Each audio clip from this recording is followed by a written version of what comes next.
എടാ ഞാൻ പറയാനുള്ള എന്റെ മാക്സിമം പറഞ്ഞു നോക്കി. അച്ഛൻ അമ്പിനും വില്ലിനും എടുക്കുന്നില്ല. കൂടിപ്പോയ ഒരാഴ്ച, അതിനുള്ളിൽ നീ എന്നെ കെട്ടണം.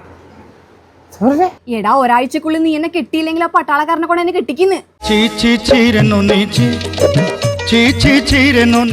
അല്ലടി ഇത്ര പെട്ടെന്ന് കല്യാണം എന്നൊക്കെ പറഞ്ഞ എന്തേ നിനക്കിപ്പോ എന്നെ കെട്ടണ്ടേ? എടി അതല്ല. അപ്പൊ വേണ്ടേ? വേണം. നീ എന്തിനാ ഇങ്ങനെ പേടിക്കുന്നേ? എന്ത് പേടി?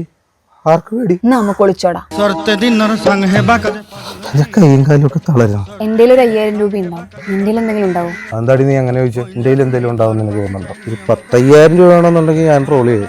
പക്ഷെ കല്യാണം കഴിഞ്ഞിട്ടോ? എടാ അത് കല്യാണം കഴിഞ്ഞിട്ടല്ലേ. പക്ഷെ കല്യാണത്തിന് 10,000 മതിയാവൂ. രജിസ്റ്റർ ഓഫീസിൽ പോയി ഇപ്പിടാൻ എന്തിനാ 10,000? രജിസ്റ്റർ ഓഫീസിൽ പോയി എന്റെ അച്ഛൻ അറിയും. പിന്നെ നോട്ടീസ് ബോർഡിൽ ഇടൂലേ? അങ്ങനൊക്കെ ഉണ്ടോ?